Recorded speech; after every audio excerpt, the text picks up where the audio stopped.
నమస్కారం, సుఖీభవకు స్వాగతం. ఈ రోజు సుఖీభవలో గాల్ స్టోన్స్ ఎప్పటికైనా ప్రమాదమే.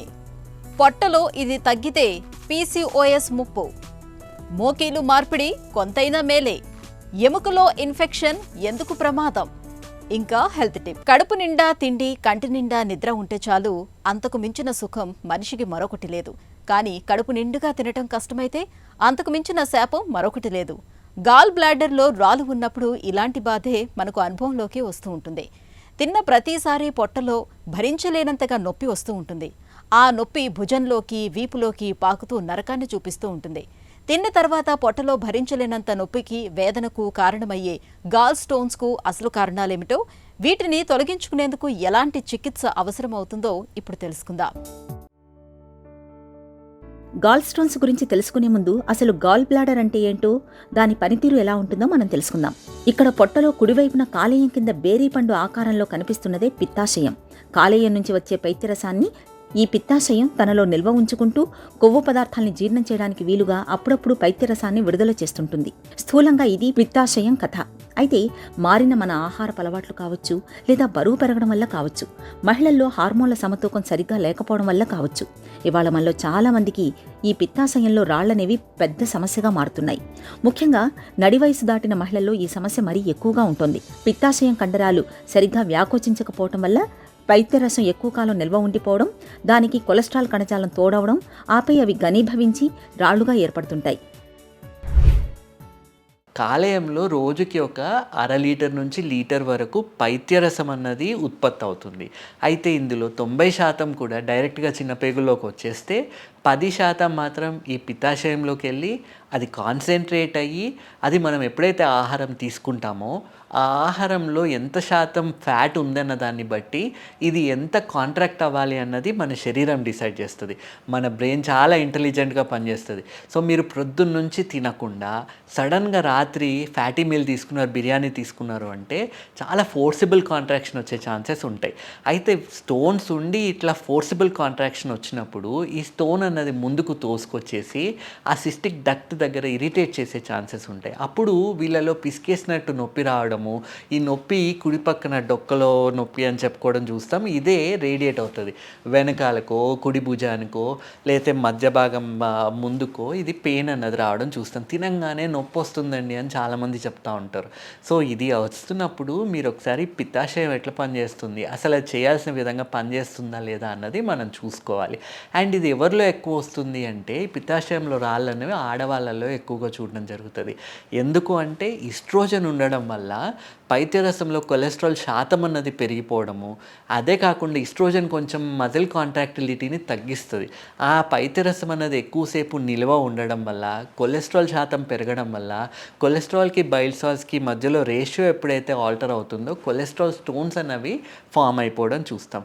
అట్లాగే కొంతమందిలో రక్తపరమైన ప్రాబ్లమ్స్ కొన్ని ఉన్నప్పుడు రక్తం బ్రేక్ డౌన్ అయిపోయి వీళ్ళలో బిలిరుబిన్ స్టోన్స్ అన్నది ఫామ్ అవ్వడం చూస్తాం. సో సాధారణంగా 80% కొలెస్ట్రాల్ స్టోన్స్ అయితే కొద్ది శాతం 15-20% బిలిరుబిన్ స్టోన్స్ ఉండే ఛాన్సెస్ ఉంటాయి.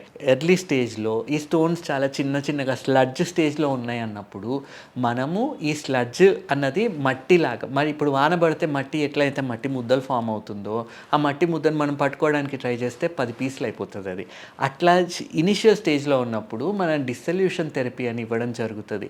అయితే ఈ థెరపీ ఒక 6 నెలలు వాడినప్పుడు పైత్యరసం అన్నది గుడ్ క్వాలిటీ బైల్ జ్యూస్ అనేది ఫామ్ అవ్వడం చూస్తాము. అండ్ ఆల్రెడీ ఫామ్ అయిన స్లడ్జ్ కొద్ది కొద్దిగా పోయి వీళ్ళలో స్టోన్స్ రాకుండా, ఫామ్ అవ్వకుండా మనం చూసుకోవచ్చు. పిత్తాశయంలో సాధారణంగా కొలెస్ట్రాల్ స్టోన్స్ అని, పిగ్మెంట్ స్టోన్స్ అని 2 రకాల రాళ్లు ఏర్పడుతుంటాయి. ఈ కొలెస్ట్రాల్ స్టోన్స్ అనేవి చూడ్డానికి పరిమాణంలో బాగా పెద్దగా ఉంటాయి. పిగ్మెంట్ స్టోన్స్ అనేవి బైలురూబిన్ ఘనీభవించడం మూలంగా ఏర్పడతాయి. ఇవి పరిమాణంలో చూడ్డానికి చిన్నగా కనిపిస్తుంటాయి. కొలెస్ట్రాల్ అధికంగా ఉన్న ఆహారాన్ని తీసుకుంటున్నప్పుడు, ఒంట్లో కొవ్వు కణజాలం ఎక్కువగా పేరుకుపోతున్నప్పుడు, ఏళ్ల కొద్దీ గర్భనిరోధక మాత్రల్ని వాడుతున్నప్పుడు ఇలాంటి సందర్భాల్లో పిత్తాశయంలో రాళ్లు ఎక్కువగా ఏర్పడుతుంటాయి. పిత్తాశయంలో రాళ్లు ఉన్నప్పుడు పొట్టలో కుడివైపు భాగంలో చాలా తరచుగా నొప్పి బాధిస్తుంటుంది. తిన్న తర్వాత ఈ నొప్పి తీవ్రత పెరుగుతుంటుంది. ఆ నొప్పి వీపులోకి పాకుతుంటుంది, వాంతి అవుతుంటుంది, కొద్దిగా తినగానే కడుపు నిండిపోయినట్లుగా ఉంటుంది. ఈ లక్షణాలు కనిపిస్తున్నప్పుడు ఆలస్యం చేయకుండా డాక్టర్ని సంప్రదించి అల్ట్రాసౌండ్ స్కానింగ్ వంటి పరీక్షలు చేయించుకోవాలి. ఇప్పుడు చాలామంది అడుగుతూ ఉంటారు, ఈ స్టోన్స్ ఉంటే సర్జరీ ఒకటే నా సొల్యూషన్, మేము ఆగొచ్చా, మందులు ట్రై చేయొచ్చా అని. సో ఈ మందులు 6 నెలల దాకా మీరు ట్రై చేయొచ్చు. కానీ అంతవరకు మీకు దాని తర్వాత కూడా ఎటువంటి రిలీఫ్ లేదు అన్నప్పుడు సర్జరీ ప్లాన్ చేసుకోవడం మంచిది. ఇక్కడ మీకు అర్థం చేసుకోవాల్సిన అన్నిటికన్నా ముఖ్య విషయం ఏంటంటే, సర్జరీ అన్నది మీకు ఇబ్బంది పెట్టడానికి కాదు, ఆల్రెడీ ఉన్న ఇబ్బందిలోంచి బయటికి తీసుకురావడానికి, మీ డైజెషన్ని మెరుగు చేయడానికి చేస్తున్న ప్రొసీజర్ ఇది. అండ్ దీంట్లో చాలామంది అడుగుతారు, ఇది ఓపెన్ మెథడ్ బెటరా, లాప్రోస్కోపీ బెటరా, రోబోటిక్ సర్జరీ బెటరా అని. ఒక టైంలో 20 ఏళ్ళ కింది దాకా కూడా మనం ఓన్లీ ఓపెన్ సర్జరీలే చేసేవాళ్ళం గాల్ బ్లాడర్కి. అప్పుడు ఏంటి, మొత్తం మజిల్ని కట్ చేసేవాళ్ళం, అన్ని లేయర్స్ ఆఫ్ మజిల్స్ని కట్ చేసి గాల్ బ్లాడర్ని ఎక్స్పోజ్ చేసి గాల్ బ్లాడర్ మొత్తం తీసేసి మళ్ళీ మజిల్స్ అనేవి రిపేర్ చేసేవాళ్ళం ఇంతకుముందు. అయితే గత 20 సంవత్సరాలుగా కూడా మనం కీ హోల్ సర్జరీ లేదా లాప్రోస్కోపిక్ సర్జరీ అన్నది చేస్తున్నాం. ఎవరైతే లాప్రోస్కోపిక్కి ఫిట్గా లేరో వాళ్ళలో మాత్రమే ఇప్పుడు ఓపెన్ సర్జరీ చేయడం జరుగుతుంది. లాప్రోస్కోపిక్ గాల్ బ్లాడర్ సర్జరీ అన్నది గోల్డ్ స్టాండర్డ్ అయిపోయింది. ఇప్పుడు లాప్రోస్కోపీ ద్వారా చిన్న 1 సెంటీమీటర్ హోల్స్ 2, 1/2 సెంటీమీటర్ హోల్స్ 2 చేసి దాంట్లో నుంచే ఈ గాల్ బ్లాడర్ ఎంత పెద్దదున్నా, ఎంత స్టోన్స్ ఎంత పెద్దగా ఉన్నా వాటిని క్రష్ చేసి తీసేయడం జరుగుతుంది. ఒక 10 రోజుల తర్వాత అసలు మీకు ఎక్కడ చేసామో కూడా మీకే అర్థం కాదు. అది ఇప్పుడు ఇంకా లేటెస్ట్ అడ్వాన్స్మెంట్, ఈ లాస్ట్ 3 ఏళ్ళుగా కూడా మేము రోబోటిక్ సర్జరీ అన్నది చేస్తున్నాం. పిత్తాశయంలో రాళ్లు చిన్నగా ఉండి వాటి మూలంగా పెద్దగా ఇబ్బందులేమీ లేనప్పుడు సత్వరమే వైద్యం చేయాల్సిన అవసరం లేదు. కానీ రాళ్లు ఎక్కువగా ఉండి వాటి పరిమాణం 1 సెంటీమీటర్ కంటే పెద్దగా ఉన్నప్పుడు, ఇప్పటికే ఒంట్లో షుగర్ జబ్బు ఉన్నప్పుడు, గుండె జబ్బులు, కిడ్నీ సమస్యలతో బాధపడుతున్నప్పుడు, ఇంట్లో ఎవరికైనా క్యాన్సర్ చరిత్ర ఉన్నప్పుడు ఆలస్యం చేయకుండా వైద్యం చేయించుకోవాలి. మందులు కొంతకాలం పాటు వాడుకోవడం వల్ల పిత్తాశయంలో చిన్న చిన్న రాళ్లు కరిగిపోయే అవకాశం ఉంది. ప్రస్తుతం లాప్రోస్కోపిక్ పద్ధతిలో రాళ్లతో పాటే పిత్తాశయాన్ని తొలగించడానికే డాక్టర్లు మొగ్గు చూపుతున్నారు. సాధారణంగా అడిగే క్వశ్చన్ ఏంటంటే, గాల్ బ్లాడర్ సర్జరీ అయిన తర్వాత తీసుకోవాల్సిన జాగ్రత్తలు ఏంటి, అసలు మా పొట్టపరంగా మాకు ఏమి ఇబ్బందులు ఉండొచ్చు అని అడుగుతారు. ఇప్పుడు మీరు అర్థం చేసుకోవాల్సింది, 90% డైరెక్ట్గా పేగుల్లోకి వచ్చే బైల్ జ్యూస్ 100% ఇప్పుడు డైరెక్ట్గా వచ్చేస్తుంది. అంటే మీరు తిన్న తర్వాత ఆ కాంట్రాక్ట్ అయ్యి బైల్ జ్యూస్ మిక్స్ అయ్యే ప్రాసెస్ అన్నది ఇప్పుడు లేదు. అట్లాగే మీరు ఏదైతే బైల్ జ్యూస్ ఫామ్ అవుతుందో అది స్ట్రాంగ్ డిటర్జెంట్ లాగా కాకుండా మైల్డ్ డిటర్జెంట్ లాగా పనిచేస్తుంది. సో కొంచెం ఫ్యాట్ ఇండైజెషన్ ఇష్యూస్ వచ్చే ఛాన్సెస్ ఉంటాయి. కాబట్టి ఫ్యాట్ కంటెంట్ని తగ్గించి తీసుకునేది గుడ్ ఫ్యాట్ లాగా తీసుకొని, ఆ గుడ్ ఫ్యాట్ అంటే ఏంటి, మళ్ళీ నట్స్, సీడ్స్. ఆ నట్స్, సీడ్స్ కూడా మనం ఏం చెప్తాం, ఫిస్ట్ ఫుల్ ఆఫ్ నట్స్, అన్ని రకాల నట్స్ని ఫిస్ట్ ఫుల్ అని చెప్తాం. అంటే ఇప్పుడు బాదాం తీసుకుంటే ఒక 4, పల్లీలు తీసుకుంటే ఒక 10, సో ఇట్లా ఆక్రోట్ తీసుకుంటే ఒక 2, 3, 4 అంతే, depending on the size. So వీటిని కూడా ఏంటి, ఒకటేసారి ఇవి తీసుకోవడం కాకుండా గంటకి ఏదో ఒక నట్, గంటకో 2 గంటలకు ఒక గుడ్ ఫ్యాట్ ఏదో ఒకటి తీసుకుంటా ఉంటే అది రెగ్యులర్గా పైత్యరసంతో కలిసి దాంట్లో ఉండే ఫ్యాట్ అన్నది ప్రాపర్గా డైజెస్ట్ అయ్యి ఫ్యాట్ సాల్యుబుల్ విటమిన్ డెఫిషియన్సీ రాకుండా అది హెల్ప్ చేస్తుంది. సో ఈ చిన్న చిన్న ఆహార పద్ధతులు మార్చుకొని ఈ బయట జంక్ అన్నది తగ్గించుకొని లైఫ్ స్టైల్ అన్నది సరిగ్గా మెయింటైన్ చేసుకోవడం వల్ల డైజెషన్ రిలేటెడ్ ఇష్యూస్ ఏమీ రాకుండా చూసుకోవచ్చు. ఇదే కాకుండా ఈ పైత్యరసం అన్నది మంచిగా ఫామ్ అవ్వడానికి అవసరం పడితే ఒక 6 నెలల వరకు ఏమన్నా సప్లిమెంట్స్ లాంటివి, లివర్ ఫంక్షన్ని బూస్ట్ చేయడానికి సప్లిమెంట్స్ లాంటివి వాడాల్సిన అవసరం రావచ్చు. పిత్తాశయంలో రాళ్లు ఉన్నప్పుడు కేవలం రాళ్లను తొలగిస్తే సరిపోతుంది కదా, మొత్తంగా అవయవాన్ని ఎందుకు తొలగించడం అనే సందేహం వల్ల చాలా మందికి వస్తుంటుంది. కానీ రాళ్లు ఏర్పడినప్పుడు వాటి కారణంగా పిత్తాశయం లోపలి పొరల స్వభావంలో చాలా తేడాలు వచ్చేస్తాయి. తరచూ రాళ్లు ఏర్పడటంతో పాటు క్యాన్సర్గా మారే ప్రమాదమూ ఉంది. ఇలాంటప్పుడు మొత్తం పిత్తాశయాన్ని తొలగించడమే మేలని చెబుతారు డాక్టర్లు. పిత్తాశయాన్ని తొలగించిన తర్వాత పైత్యరసం నేరుగా పేగుల్లోకి విడుదలవుతూ కొవ్వుల్ని జీర్ణం చేస్తుంది. కాబట్టి తినే ఆహారంలో కొవ్వు పదార్థాలను తక్కువగా తీసుకుంటే చాలు. పిత్తాశయం లేకపోయినా మనకు ఎలాంటి ఇబ్బంది ఉండదు. అసలు మొదటి నుంచే మన ఆహారంలో కొవ్వుల్ని, మాంసాహారాన్ని తక్కువగా ఉండేలా చూసుకుంటే పిత్తాశయంలో రాళ్లు ఏర్పడడం అన్న మాటే ఉండదు. ఇప్పుడు హెల్త్ న్యూస్ మీకోసం. PCOS పాలిసిస్టిక్ ఒవేరియన్ సిండ్రోమ్ వాడుకలో అండాశయాల్లో నీటి బుడగలుగా పీల్చుకునే ఈ సమస్య గురించి ప్రత్యేకంగా పరిచయం అక్కర్లేదు. మహిళలకు, యుక్త వయసులోని అమ్మాయిలకు నేడు PCOS అనేది ఒక పెద్ద సమస్యగా మారింది. మన దేశంలో 22% మంది PCOSతో బాధపడుతున్నారని ఒక అంచనా. ఈ సమస్య ఉన్న వాళ్లలో గర్భవిచ్ఛత్తి, ముందస్తు ప్రసవాలు జరగటం వంటివి ఎక్కువగా ఉంటాయి. మహిళల్లో ఈ సమస్యలు తలెత్తడానికి ఒక బలమైన కారణాన్ని పసిగట్టారు చైనాలోని జీఝాంగ్ యూనివర్సిటీకి చెందిన పరిశోధకులు. పీసీఓఎస్ బాధితులకి సంబంధించిన జీర్ణ వ్యవస్థలో పి. మెర్డే అనే ప్రో బ్యాక్టీరియా మోతాదు బాగా తక్కువగా ఉంటుందని శాస్త్రవేత్తలు గుర్తించారు. సాధారణంగా మనం తినే ఆహారంలో ఐసోలూసిన్ అనే ప్రోటీన్ ఉంటుంది.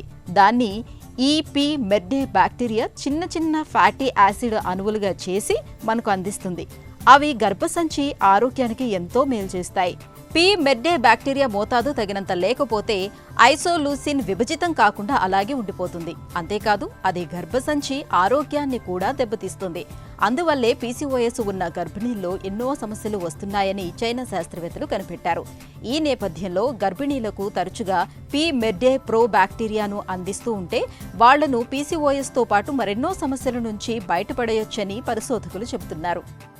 మలివయసు జీవనాన్ని దుర్భరంగా మార్చే మోకాళ్ల నొప్పులకు పరిష్కారంగా ఇవాళ మొత్తంగా మోకీలు మార్పిడి చేయడాన్ని మనం చూస్తున్నాం. అయితే ఈ సర్జరీతో ఉన్న చిక్కేమిటంటే దెబ్బతిన్న మోకీలు భాగంతో పాటు ఆరోగ్యంగా ఉన్న ఇతర భాగాల్ని లిగమెంట్లను కూడా తొలగిస్తున్నారు. దీంతో మోకాలి కదలికలు పరిమితమవుతున్నాయి. దీనికి పరిష్కారంగా పాక్షిక మోకీలు మార్పిడి సర్జరీ అందుబాటులో ఉంది. కార్టిలేజ్ కొంతమేరకు మాత్రమే దెబ్బతిన్న వారికి ఈ పాక్షిక మోకీలు మార్పిడిని ఒక చక్కటి పరిష్కారంగా చెబుతారు డాక్టర్లు. పాక్షిక మోకీలు మార్పిడి గురించి అడిగి తెలుసుకుందాం. మనకు మోకాళ్ళ నీ రీప్లేస్మెంట్లో ఉన్నప్పుడు మనం కంప్లీట్ నీ రీప్లేస్ చేస్తామంటే ఫ్రంట్ సైడ్స్ అన్ని both sides and that petal also sometimes we can change. Out of the letters ఒక 100 మందిలో నీ రీప్లేస్మెంట్ అవసరం పడితే అట్లీస్ట్ 10 to 15% పేషెంట్స్కి కంప్లీట్గా డ్యామేజ్ కాకపోవచ్చు, అంటే ఒక భాగమే డ్యామేజ్ అవుతుంది. అలాంటి సిచ్యువేషన్లో మనం దాన్ని పార్షియల్ నీ రీప్లేస్మెంట్ చేయవచ్చు. సో మనం నీ రీప్లేస్మెంట్ గురించి డిస్కస్ చేసేటప్పుడు ఇది మన నీ రీప్లేస్మెంట్ ఇంప్లాంట్ అండి. పైన మెటల్ ఉంది, కింద ఇక్కడ మెటల్ ఉంది, మధ్యలో ప్లాస్టిక్ ఉంది. Now this covers both the areas. So medial condyle and lateral condyle రెండు ఇన్వాల్వ్ అయ్యి దీన్ని టోటల్ నీ రీప్లేస్మెంట్ అంటాము. ఇన్ సర్టన్ సిచ్యువేషన్స్ అరౌండ్ 10% పేషెంట్స్లో వాళ్ళకి కంప్లీట్ అవసరం పడకపోతే డ్యామేజ్ అంత సివియర్ లేకుండా ఓన్లీ 1 పార్ట్ డ్యామేజ్ అయిందనుకోండి, అప్పుడు మనం ఓన్లీ పార్షియల్ రీప్లేస్మెంట్ చేయవచ్చు. అంటే ఈ అవుటర్ పార్ట్ ఉండదు, ఈ outer part of the surgery ఉండదు, ఓన్లీ ఈ పార్ట్ ఉంటుంది. So either the medial or the lateral part, inner part, outer part only half change అవుతాయి. ఇవంతా మన నార్మల్ బోనే ఉంటుంది. సో ఫ్యూచర్లో అదే డ్యామేజ్ అయినప్పుడు అప్పుడు టోటల్ని రీప్లేస్మెంట్ చేసుకోవచ్చు అని థాట్ ప్రాసెస్ ఉంటుంది. సో పార్షియల్ చేసుకోవాలా టోటల్ చేసుకోవాలా మన డాక్టర్ ఎక్స్పీరియన్స్ బట్టి డాక్టర్ ఒపీనియన్ తీసుకొని డిసైడ్ చేయాలి. But 90 to 95% of surgeries by and large are టోటల్ని రీప్లేస్మెంట్స్, బికాజ్ దాని సక్సెస్ బాగుంటుంది, లైఫ్ బాగుంటుంది, రికవరీ బాగుంటుంది. పార్షియల్ రీప్లేస్మెంట్స్కి దాని అడ్వాంటేజెస్ ఉన్నాయి, బట్ దాని డిసడ్వాంటేజెస్ ఆల్సో ఉంటాయి. సో అవన్నీ మనం డాక్టర్తో డిస్కస్ చేసుకొని అప్పుడు చేయాలి. మన ఒంట్లో ఎముకలు గట్టివే కావచ్చు, కానీ వాటికి సమస్యల బెడద ఎక్కువగానే ఉంటుంది. ముఖ్యంగా మిగతా అవయవాలకు సోకినట్లుగానే ఎముకలకు కూడా రకరకాల ఇన్ఫెక్షన్లు సోకుతూ ఉంటాయి. ఎముకలకు గాయాలు అయినప్పుడు ఆ గాయాల నుంచి ఎముకకు ఇన్ఫెక్షన్ సోకే అవకాశం ఉంటుంది. అలాగే ఎముక లోపల నుంచి కూడా ఒక్కోసారి ఇన్ఫెక్షన్ పుట్టుకురావచ్చు. ఈ నేపథ్యంలో ఎముకల్లో సాధారణంగా కనిపించే ఇన్ఫెక్షన్లు, వాటిని అడ్డుకునే మార్గాల గురించి డాక్టర్ని అడిగి ఇప్పుడు తెలుసుకుందాం. బోన్ ఇన్ఫెక్షన్స్ అంటే ఏంటి? ఇన్ఫెక్షన్లు ఎన్ని రకాలుగా రావచ్చు? మనకి బాడీలో ఎక్కడైనా ఇన్ఫెక్షన్ రావచ్చు. అంటే మనకి హెయిర్లో రావచ్చు, మన పండ్లల్లో, టీత్లో రావచ్చు, స్కిన్లో రావచ్చు. అలానే బోన్స్లో కూడా, ఎముకల లోపల కూడా ఇన్ఫెక్షన్ రావచ్చు. ఈ ఎముకల లోపల వచ్చే ఇన్ఫెక్షన్ నార్మలీ మనకి వేరే ఎక్కడైనా ఇన్ఫెక్షన్ ఉంటే ఆ ఇన్ఫెక్షన్ రక్తం ద్వారా ఎముకల లోపలికి వచ్చేసి ఎముకల్లో ఇన్ఫెక్షన్ వస్తుంది. కొన్నిసార్లు మనకి ఇంజరీ అయినప్పుడు, యాక్సిడెంట్ అయినప్పుడు కానీ, లేకపోతే ఫ్రాక్చర్ అయినప్పుడు కానీ, మనకి చర్మం పైన గాయం ఉండి స్కిన్ పైన వూండ్ ఉంటే అప్పుడు అలాంటి సిచ్యువేషన్లో మనకి ఆ వూండ్ నుంచి కూడా డైరెక్ట్గా బ్యాక్టీరియా లోపలి వెళ్ళి బోన్ని ఇన్ఫెక్ట్ చేయవచ్చు. మనకి బోన్లో వచ్చే ఇన్ఫెక్షన్ 2 రకాలుగా ఉంటుంది. అక్యూట్ ఆస్టోమైలైటిస్ అంటే సడన్గా సివియర్గా వచ్చే బోన్లో ఇన్ఫెక్షన్ పిల్లలలో ఎక్కువ కామన్. అండ్ ఇది చాలాసార్లు మనకి ట్యూమర్ అంటే యూవింగ్ సార్కోమా లాంటి సార్కోమా బోన్ క్యాన్సర్తో మనం కన్ఫ్యూజ్ చేస్తాము. అక్యూట్ ఆస్టోమైలైటిస్, యూవింగ్ సార్కోమా రెండు సేమ్ ఏజ్ గ్రూప్లో మనకి ఆల్మోస్ట్ సేమ్ సిమ్టమ్స్ ఉంటాయి. ఇది కాకుండా మనకి అడల్ట్స్లో క్రానిక్ ఆస్టోమైలైటిస్ అని కామన్. అంటే ఈ క్రానిక్ అంటే మనకి చాలా రోజుల నుంచి ఉండే ప్రాబ్లం. క్రానిక్ ఆస్టోమైలైటిస్ వలన బోన్ బ్యాడ్లీ డ్యామేజ్ అయిపోతుంది. ఇన్ఫెక్షన్ లోపల చాలా రోజుల నుంచి ఉండేసరికి బోన్ పూర్తిగా వీక్ అయిపోయి బోన్ లోపటి నుంచి పస్ మనకి మెల్లమెల్లగా లీక్ ఉంటుంది స్కిన్ నుంచి. స్కిన్లో చిన్న హోల్స్ కనపడతాయి, వీటిని సైనసెస్ అంటాం. ఎముకలో ఇన్ఫెక్షన్స్కు అసలు కారణాలేంటి? ఈ అక్యూట్ అంటే ఇమీడియట్గా వచ్చే ఇన్ఫెక్షన్ మనకి పిల్లలలో ఎక్కువ కామన్. మనకి అడల్ట్స్లో ఒకవేళ షుగర్ ఉందనుకోండి, డయాబెటీస్, లేకపోతే వేరే ఏదైనా కండిషన్స్ వలన ఒక పర్సన్ శక్తి అంటే బాడీ శక్తి, ఇమ్యూనిటీ తక్కువ ఉంటే, మనకి స్టీరాయిడ్ ఇంజెక్షన్స్ ఫర్ ఎగ్జాంపుల్, లేకపోతే స్టీరాయిడ్ ట్యాబ్లెట్స్ ఏదైనా ప్రాబ్లం కోసం, ఏదైనా మెడికల్ ప్రాబ్లం కోసం స్టీరాయిడ్ ట్యాబ్లెట్స్ తీసుకుంటే బాడీ ఇమ్యూనిటీ తగ్గుతుంది. షుగర్, డయాబెటీస్ ఉంటే బాడీ ఇమ్యూనిటీ తగ్గుతుంది. సో ఏదైనా సర్జరీ తర్వాత కూడా మన బాడీ ఇమ్యూనిటీ కొద్దిగా తక్కువ ఉంటుంది, స్ట్రెస్ఫుల్ కండిషన్ తర్వాత. సో ఇలాంటి సిచ్యువేషన్స్లో బాడీ ఇమ్యూనిటీ తక్కువ ఉన్నప్పుడు ఇన్ఫెక్షన్ వచ్చే అవకాశాలు ఎక్కువ ఉంటాయి. ఎముకలో ఇన్ఫెక్షన్ తాలూకు లక్షణాలు ఎలా ఉంటాయి? పిల్లలలో అక్యూట్ ఇన్ఫెక్షన్ ఉన్నప్పుడు చాలా సివియర్ పెయిన్ ఉంటుంది. అంటే మనకి మోకాల దగ్గరన్నా లేకపోతే కాళ్ళల్లో, చేతులలో చాలా నొప్పి ఉంటుంది. నడిచేటప్పుడు కూడా నడక మారుతుంది అండ్ జ్వరం ఎక్కువ ఉంటుంది. అంటే పిల్లల్లో కంటిన్యూస్గా జ్వరం ఉంటుంది. మనం కాలు కానీ మోకాలు కానీ ముట్టుకుంటే వేడిగా ఉంటుంది, ఎర్రగా ఉంటుంది. ఇలాంటి సిచ్యువేషన్లో పిల్లలు కూడా కొద్దిగా రెస్ట్లెస్గా ఉంటారు, ఏడుస్తుంటారు. అప్పుడు మనకి ఇది ఇన్ఫెక్షన్ అనే డౌట్ రావచ్చు. కొన్నిసార్లు మనం డిస్కస్ చేసినట్టు ఇది క్యాన్సర్ కూడా కావచ్చు, యూవింగ్ సార్కోమా అనే క్యాన్సర్. క్రానిక్ ఆస్టియోమైలిటిస్కి వస్తే, క్రానిక్ ఆస్టియోమైలిటిస్ ఒక లాంగ్ కండిషన్ కాబట్టి బోన్ పెయిన్ కానీ కాలు చేతిలో పెయిన్ కంటిన్యూస్గా ఉంటుంది. మనకి పస్ బోన్ నుంచి స్కిన్ ద్వారా చిన్న చిన్న హోల్స్ ద్వారా స్కిన్ నుంచి లీక్ అవుతుంటుంది. ఈ పస్లో కొన్నిసార్లు బోన్ ముక్కలు కూడా బయటికి రావచ్చు. మన స్కిన్ అక్కడ డార్క్ అయిపోయి కలర్ కొద్దిగా చేంజ్ అయ్యి బ్లూయిష్ కలర్ కూడా కావచ్చు. ఎముకలో ఇన్ఫెక్షన్లు ఎందుకు ప్రమాదకరం? క్రానిక్ ఆస్టియోమైలిటిస్ అంటే మనకి ఎక్కువ రోజులు ఉండే ఇన్ఫెక్షన్ వలన మనకి క్వాలిటీ ఆఫ్ లైఫ్ తగ్గుతుంది. మనం చేసుకునే పని అంటే ప్రొఫెషనల్ లైఫ్ కూడా ఎఫెక్ట్ అవుతుంది. క్యాన్సర్ వచ్చే అవకాశాలు, స్క్వామస్ సెల్ కార్సినోమా అని క్యాన్సర్ వచ్చే అవకాశాలు కూడా పెరుగుతాయి. అదే కాకుండా ఈ క్రానిక్ ఆస్టియోమైలిటిస్ని చాలా రోజులు ఇగ్నోర్ చేస్తే ఒక సిచ్యువేషన్లో మనకి ఇంకా వేరే ఏ ట్రీట్మెంట్ లేకుండా యాంప్యుటేషన్ అంటే కాలు తీసేసే సిచ్యువేషన్ కూడా రావచ్చు అడ్వాన్స్ స్టేజెస్లో. ఎముకలో ఇన్ఫెక్షన్లను ఎలా నిర్ధారిస్తారు? క్లినికల్ కండిషన్లో మనకి ఇన్ఫెక్షన్ అని ఆర్థోపెడిక్ సర్జన్ గుర్తుపట్టాక ఎక్స్రే, ఎంఆర్ఐ స్కాన్ తీసి తర్వాత బ్లడ్ కల్చర్ టెస్ట్ కానీ లేకపోతే మనకి లోకలీ అక్కడ ఆ కాలు నుంచి చేతి నుంచి పస్ ఇంజెక్షన్ ద్వారా తీసేసి, సిరింజ్ ద్వారా తీసేసి టెస్టింగ్ పంపించడము, అలాంటి కొన్ని టెస్ట్ చేస్తారు. ఆ టెస్ట్ ఇంకా బ్లడ్ టెస్ట్ అంటే బ్లడ్ కౌంట్స్, ఈఎస్ఆర్ అనే ఒక టెస్ట్, సిఆర్పి అని ఒక టెస్ట్. ఈ టెస్ట్ అన్నిటిని కంబైన్ చేసి మనం అన్ని కోరిలేట్ చేసుకొని ఇన్ఫెక్షన్ అని డయాగ్నోస్ చేస్తాం. ఎముకలో ఇన్ఫెక్షన్ ఉన్నప్పుడు చికిత్స ఎలా ఉంటుంది? ట్రీట్మెంట్ అక్యూట్ ఆస్టియోమైలిటిస్లో మనకి డయాగ్నోసిస్ ఎక్కువ ఇంపార్టెంట్. అంటే మనకి ఇది యూవింగ్ సార్కోమా క్యాన్సర్ కాదని చెప్పేసి బయాప్సీ ద్వారా మనం ఒకసారి కన్ఫర్మ్ చేసుకోవాలి. అది అయ్యాక అప్పుడు యాంటీబయాటిక్స్ ద్వారా అక్యూట్ ఆస్టియోమైలిటిస్ని ట్రీట్మెంట్ చేస్తారు. కొన్ని కేసెస్లో మనకి ఒక సర్జరీ చేసేసి లోపల ఉన్న పస్, బోన్ లోపల ఉన్న పస్ని కూడా క్లియర్ చేస్తారు. క్రానిక్ ఆస్టియోమైలిటిస్ అంటే మనకి అడల్ట్స్లో కనపడే క్రానిక్ ఆస్టియోమైలిటిస్ ట్రీట్మెంట్ కొద్దిగా కాంప్లెక్స్గా ఉంటుంది. డిపెండింగ్ ఆన్ ది ఇన్ఫెక్షన్ మనకి సర్జరీ, యాంటీబయాటిక్స్ రెండు కూడా చాలా ఇంపార్టెంట్. కొన్నిసార్లు ఒకవేళ ఇన్ఫెక్షన్ మనకి సివియర్గా ఉంటే, రిపీటెడ్గా ఇన్ఫెక్షన్ వస్తే రిపీటెడ్ సర్జరీస్ కూడా అవసరం ఉంటుంది. మన బ్యాక్టీరియా ప్రకారము correct antibiotics, correct duration, correct dose prescribe చేసి సర్జరీతో పాటు మనకి యాంటీబయాటిక్స్ కూడా కరెక్ట్గా ఇచ్చి ఈ క్రానిక్ ఆస్టియోమైలిటిస్ని క్యూర్ చేయాలి.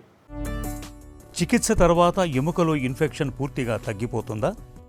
మనకి బోన్లో వచ్చే ప్రాబ్లం ఏంటంటే పిల్లలలో మనకి ఆస్టియోమైలిటిస్ క్యూర్ అయిపోయాక యూజువలీ ఓన్లీ ఫాలోఅప్ ఉంటుంది.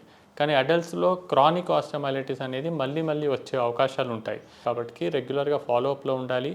అండ్ వేరే ఎక్కడైనా ఇన్ఫెక్షన్ ఉంటే మనం అలర్ట్గా ఉండి మన ఆర్థోపెడిక్ సర్జన్ కన్నా, ఫిజిషియన్ కన్నా చూపెట్టి వేరే పార్ట్లో ఉండే ఇన్ఫెక్షన్ని కూడా క్లియర్ చేయించుకోవాలి. ఎముకలకు ఇన్ఫెక్షన్స్ సోకకుండా ఎలాంటి జాగ్రత్తలు తీసుకోవాలి? మనకి ఎనీ ఇన్ఫెక్షన్, బోన్లోనే కాదు ఏ ఇన్ఫెక్షన్ అయినా కానీ మన బాడీ స్ట్రెంగ్త్ గట్టిగా ఉంటే ఇన్ఫెక్షన్ వచ్చే అవకాశాలు తక్కువ ఉంటాయి. Especially diabetic, sugar patients sugar కంట్రోల్లో ఉంచుకోవాలి. స్టీరాయిడ్స్ తీసుకునే పేషెంట్స్ కొద్దిగా కేర్ఫుల్గా ఉండాలి. వేరే మెడిసిన్స్ తీసుకునే పేషెంట్స్ రెగ్యులర్గా మెడిసిన్ ఇచ్చే ఫిజిషియన్ డాక్టర్తో టచ్లో ఉండాలి. న్యాచురల్ ఇమ్యూనిటీ బిల్డ్ చేసుకోవాలి, న్యాచురల్ ఫుడ్స్ తీసుకోవాలి. ఎక్సర్సైజ్తో మనం విగరస్ అంటే కంటిన్యూస్ హెవీ ఎక్సర్సైజ్ కాకుండా కానీ రెగ్యులర్ 30 minutes వాకింగ్, 40 minutes వాకింగ్తో కూడా మన బాడీ ఇమ్యూనిటీ స్ట్రెంగ్త్ మన యాక్టివ్గా ఉంటాము. షుగర్స్ మనం ఎంత తక్కువ తీసుకుంటే అంత బెటర్. ఆయిలీ ఫుడ్ కానీ ఫ్రైడ్ ఫుడ్ కానీ ఏజ్ అవుతుంటే డెఫినెట్లీ తగ్గించుకోవాలి. అండ్ మోస్ట్ ఇంపార్టెంట్లీ ఒక మోడరేట్ అమౌంట్ ఆఫ్ స్ట్రెస్, మనం టోటలీ స్ట్రెస్ని జీరో చేసుకోకపోయినా కానీ ఒక బ్యాలెన్స్గా స్ట్రెస్ ఫ్రీ లైఫ్ లీడ్ చేస్తే దట్ విల్ డెఫినెట్లీ మన ఇమ్యూనిటీని ఇంప్రూవ్ చేసి ఓవరాల్ బాడీని మనకి క్యాన్సర్స్ కానీ ఇన్ఫెక్షన్స్ కానీ ఇలాంటి కండిషన్స్ నుంచి కాపాడుతాయి. ఎముకలో ఇన్ఫెక్షన్కు సత్వర వైద్యం చాలా కీలకం. చికిత్స ఆలస్యం అయితే ఎముకలో ఇన్ఫెక్షన్ మరింత ప్రమాదకరంగా మారే అవకాశం ఉంటుంది. తొలి దశలోనే గుర్తించి చికిత్స అందిస్తే ఎముకలో ఇన్ఫెక్షన్ను సమూలంగా నయం చేయొచ్చు. ఇక ఈరోజు కార్యక్రమాన్ని ముగించే ముందు ఒక చిన్న చిట్కా మీకోసం. పొట్టలో సమస్యలతో సతమతం అవుతున్నప్పుడు బాగా మరిగించిన నీళ్లల్లో 4-5 పుదీనా ఆకుల్ని వేసి కాసేపయ్యాక వడగట్టండి. ఆ నీటిని రాత్రి పడుకునే ముందు తాగడాన్ని అలవాటు చేసుకోండి. జీర్ణక్రియ సాఫీగా జరుగుతుంది. పొట్టలో ఇబ్బందులు తగ్గుముఖం పడతాయి.